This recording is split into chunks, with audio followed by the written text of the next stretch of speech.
वक्त की बड़ी खबर आपको बता दें, बुलंदशहर से आ रही है, जहां पर एक हनुमान मंदिर के अंदर एक कट्टरपंथी नमाज पढ़ता हुआ नजर आया है। आपको वीडियो दिखा दें, ये वीडियो सोशल मीडिया पर वायरल हो रहा है, जहां पर साफ देखा जा सकता है कि एक कट्टरपंथी हनुमान मंदिर के अंदर नमाज पढ़ रहा है, जिसको लेकर एक्शन भी हुआ।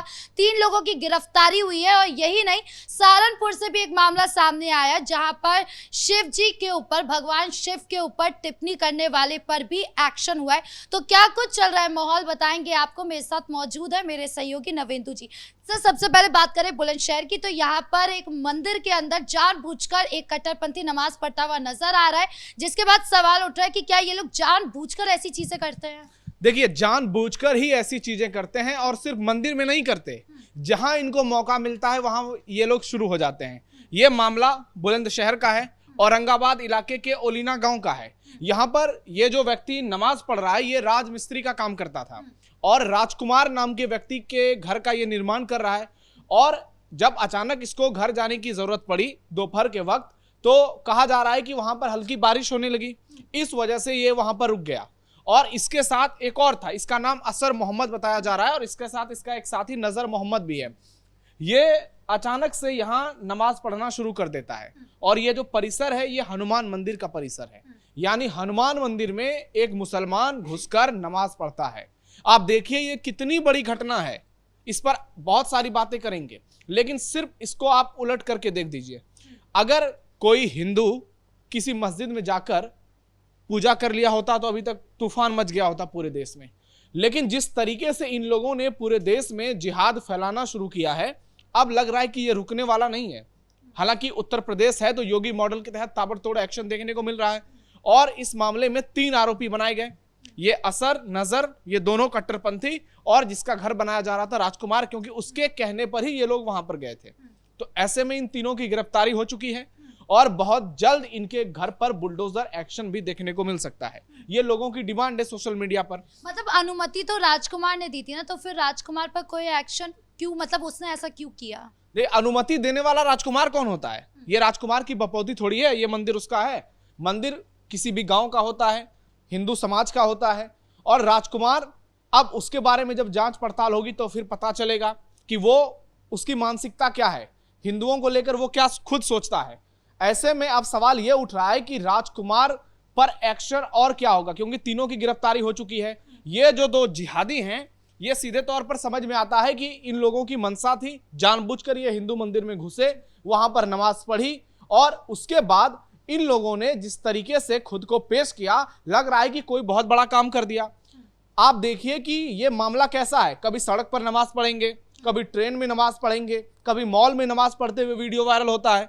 तो वैसे ही मुसलमानों के लिए कहा जाता है कि नमाज जो होती है वो बंद कमरों में होनी चाहिए, ऐसी जगह पर होनी चाहिए जहां की उनको खुद लगे कि ये जगह उनके लिए सबसे महफूज हो। लेकिन कई बार नमाज के चलते बड़े बड़े विवाद खड़े हो जाते हैं। हमने देखा कि अभी बकरीद के मौके पर उत्तर प्रदेश में किस तरीके से योगी सरकार ने गाइडलाइंस जारी कर दी और कहा कि कोई भी सड़क पर नमाज अदा नहीं करेगा। और यही चीजें असम और पश्चिम बंगाल में भी देखने को मिली, जहां नमाज के चलते लोगों को बहुत ज्यादा परेशानियां होती थी। लेकिन असली सवाल इनकी मानसिकता को लेकर के है। ये हिंदुओं के घर में घुसकर नमाज पढ़ेंगे, ये हिंदुओं के मंदिर में जाके नमाज पढ़ेंगे, क्योंकि इनको हिंदुओं को चिढ़ाना है, इनको हिंदुओं को भड़काना है, और उनकी भावनाओं से खिलवाड़ करना है। अगर नमाज ही पढ़ना है तो इतनी जगह थी, इतनी बारिश तो नहीं थी कि ओले पड़ रहे थे, और ये अगर कहीं बाहर में बैठ के नमाज पढ़ता तो बारिश में ये बह जाता। लेकिन आप देखिए इसकी मानसिकता कि ये जानबूझकर मंदिर में जाता है और इस तरीके से खुलेआम नमाज पढ़ता है। वैसे तो कुरान की बात की जाए या मुसलमान की बात की जाए, हिंदू मंदिर में जाना इनके लिए हराम होता है। लेकिन ये जिस तरीके से हनुमान मंदिर में घुसकर नमाज पढ़ रहे हैं, आप सोचिए कि इनकी ट्रेनिंग कहां से हुई होगी। ये निश्चित तौर पर मदरसे के प्रोडक्ट हैं। इनके पीछे कई बड़े मौलवी मौलाना होंगे जिन्होंने इनको इस तरीके से भड़काया, इसको इस तरीके से तैयार किया। ये एक छोटा मामला नहीं है। कई ज्ञानी प्रकट हो जाएंगे, कहेंगे अरे नमाज पढ़ लिया तो क्या हो गया। ये बहुत बड़ा मामला है। और ये इस कट्टरपंथी को भी तो पता होगा ना कि ये जहाँ पर नमाज पढ़ रहा है वो हनुमान मंदिर है, और जानबूझकर हिंदू आस्था को ठेस पहुंचाने के लिए इसने नमाज पढ़ ली। देखिए, इसके आंख सही सलामत लग रहे हैं, ये देख सकता है बहुत आराम से, इसके कान भी सही लग रहे हैं, ये सुन भी सकता है। जिस तरीके से ये पेश आया है, उसके बाद सवाल तो उठेंगे कि जब इसके सामने में हनुमान मंदिर परिसर साफ साफ इसे नजर आ रहा था, तो उसके बाद इसने ये हिम्मत कैसे की? अगर राजकुमार ने परमिशन दे भी दिया तो इसको नजर नहीं आया कि सामने मंदिर है, बाद में इस पर विवाद खड़ा हो सकता है। और कई मामले हमने ऐसे देखे हैं पिछले कुछ समय में कि इस पर भयंकर विवाद देखने को मिलता है जब मंदिर परिसर में घुसकर नमाज पढ़ा जाता है, क्योंकि यह सीधे सीधे हिंदू धर्म, सनातन धर्म के खिलाफ एक बहुत बड़ी साजिश है। इसको छोटे मामले कहकर आप इग्नोर नहीं कर सकते हैं, क्योंकि ये हमारे देश के हिंदुओं के खिलाफ एक बड़ी षड्यंत्र साफ साफ नजर आ रही है। कई बार हम ये खबर देखते हैं हिंदू मंदिर में मांस का टुकड़ा फेंक दिया जाता है। कई बार हम खबर देखते हैं कि जो प्रतिबंधित पशु हैं उनके कुछ मांस के टुकड़े फेंक दिए जाते हैं, उनकी चमड़ी फेंक दी जाती है। तो ये बार बार हिंदुओं के साथ क्यों होता है? हिंदू समाज ऐसा क्यों नहीं करता है? कभी किसी मस्जिद में कुछ क्यों नहीं फेंका जाता है? तो मुसलमानों में भी बहुत सारे ऐसे लोग हैं जो इस मामले का सीधे तौर पर विरोध कर रहे हैं। और क्या ऑफलाइन तो हम देख रहे हैं कि कट्टरपंथी जो है वो परेशान करने की कोशिश कर रहे हैं हिंदुओं को, दूसरी तरफ ऑनलाइन भी देख रहे हैं। सहारनपुर का मामला सामने आया जहां पर शिव भगवान पर जो है वो उन पर टिप्पणी की गई और उसके बाद जो है पुलिस प्रशासन ने एक्शन तो लिया, लेकिन फिर वही सवाल है कि आखिर ये मुस्लिम करना क्या चाहते हैं? देखिए, ये मुस्लिम नहीं है, ये कट्टरपंथी हैं, ये जिहादी हैं। जो सच्चा मुसलमान है वो हिंदुओं का सम्मान करता है और जो सच्चे हिंदू हैं वो भी दूसरे धर्म का सम्मान करते हैं। लेकिन बार बार ऐसे मामले सामने आ रहे हैं, इसके पीछे कुछ ना कुछ तो बहुत बड़ा नेटवर्क होगा जरूर। क्योंकि आप देखिए कि कभी हनुमान मंदिर में घुसकर नमाज पढ़ी जाती है, कभी हिंदुओं के आराध्य भगवान शिव को लेकर सोशल मीडिया पर फालतू की टिप्पणी की जाती है। और ये कोई पहला बार नहीं हुआ है, कई बार हमने देखा है कि हिंदुओं के देवी देवताओं के खिलाफ सोशल मीडिया पर आपत्तिजनक वीडियोस अपलोड किए जाते हैं, फोटो अपलोड किए जाते हैं और उस पर भद्दे अश्लील कमेंट किए जाते हैं। भगवान शिव की तुलना ऐसे ऐसे चीजों से की जाती है कि आप देखेंगे तो आपको लगेगा कि ये कितना शर्मनाक है। लेकिन उत्तर प्रदेश में योगी आदित्यनाथ की सरकार जिस तरीके से एक्शन ले रही है, उस एक्शन के बाद ये जरूर है कि ऐसे कट्टरपंथियों और जिहादियों की संख्या में कमी जरूर आई है, लेकिन अभी पूरी तरीके से इनका नेटवर्क जो है वो निस्तानाबूद नहीं हुआ है। नुपुर शर्मा का केस आपको याद होगा, उस वक्त नुपुर शर्मा ने जो कुछ कहा उसके बाद आज तक क्या स्थिति आप देख लीजिए। लेकिन उसी डिबेट में उनके साथ बैठे हुए तस्लीम रहमानी ने क्या कुछ कहा था, और नुपुर शर्मा के बाद जिस तरीके से कट्टरपंथियों ने सोशल मीडिया पर बवाल मचाया, भगवान शिव के शिवलिंग को अंडे से लेकर के गेंद से लेकर के बहुत सारी घटिया चीजों से उसकी तुलना कर दी, लेकिन उसके बाद कुछ एक्शन नहीं हुआ। क्योंकि अगर इन पर एक्शन होगा तो हमारे देश के ही जो गद्दार हिंदू हैं वो छाती पीटने लगेंगे, सेकुलरिज्म की बात आ जाएगी और ये सारे फ्रॉड सेकुलर एक स्वर में कहने लगेंगे संविधान खतरे में है, हमारे देश में मुसलमानों के साथ अत्याचार हो रहा है, हमारे देश में हिंदुओं की मनमानी चल रही है। क्योंकि ये शुरू से होता आया है। ये आप देखिए, कांग्रेस की जो सरकार रही, समाजवादी पार्टी की सरकार रही, उससे पहले अंग्रेज रहे, उससे पहले मुगल रहे, उससे पहले खिलजी रहे, उसके पहले बहुत सारे आक्रमणकारी आए भारत।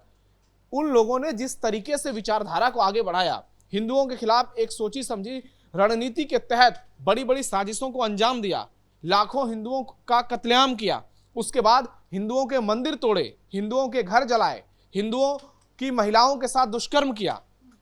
अभी भी ये लोग उसी माइंडसेट में जी रहे हैं। इनको लगता है कि भारत, यहां पर हम संविधान के नाम पर कुछ भी कर सकते हैं, फ्रीडम ऑफ एक्सप्रेशन के नाम पर कुछ भी कर सकते हैं, राइट टू फ्रीडम के नाम पर कुछ भी कर सकते हैं, ज्यादा से ज्यादा हमें जेल होगी, कुछ दिन में हम बाहर आ जाएंगे। इसलिए जरूरत है कि इस पर एक कठोर कानून बनना चाहिए कि अगर कोई हिंदुओं की देवी देवताओं का इस तरीके से अपमान करता है तो उसको कड़ी से कड़ी सजा मिलनी चाहिए और जरूरत पड़े तो उसको आप उम्र कैद या फिर फांसी तक दीजिए। मतलब योगी प्रशासन जो काम कर रही है उसमें थोड़ा सा और कानून सख्त होना जरूरी है। देखिए, योगी आदित्यनाथ के शासन में तो फिर भी बहुत चीजें दुरुस्त है, लेकिन सवाल यह उठता है कि आप अचानक से कितनी चीजों को एक बार में बदल देंगे।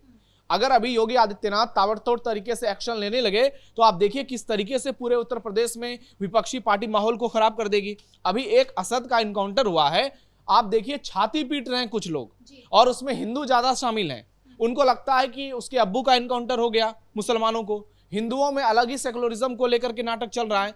तो आप ये देखिए कि सरकार एक्शन लेती है, ये दिखाने की कोशिश करती है कि अब उत्तर प्रदेश में कट्टरपंथियों के लिए, जिहादियों के लिए कोई जगह नहीं है, लेकिन दूसरी तरफ ऐसे लोग समाज में तुरंत एक्टिव हो जाते हैं, जिनकी बदौलत ये लोग 56 इंच का सीना लेके समाज में घूमते हैं और बार बार हिंदू समाज को टारगेट करते हैं। इसलिए एक ऐसे नियम कानून की जरूरत है जो कि इनके हर एक एक्शन को इस तरीके से चकनाचूर कर दे कि ये भविष्य में, जैसे योगी आदित्यनाथ कहते हैं कि 7 पीढ़ियों से हिसाब लेंगे, तो इनकी 7 पीढ़ी कभी भी इस तरीके की दुस्साहस करने से पहले 1000 बार सोचे। जी, इस मुद्दे पर जानकारी देने के लिए आपका बहुत बहुत धन्यवाद। तो कुल मिलाकर एक तरफ जहां पर कट्टरपंथी हिंदू आस्था को ठेस पहुंचाने की बार बार कोशिश कर रहे हैं, तो वहीं दूसरी तरफ पुलिस प्रशासन भी लगातार एक्टिव है और ऐसे कट्टरपंथियों पर लगातार एक्शन भी ले रही है। ऐसे में आगे क्या कुछ माहौल रहता है यूपी का, यह भी देखना बाकी है। ब्रेकिंग न्यूज में इतना ही। कैमरा पर्सन राजकुमार के साथ मैं राधिका राज।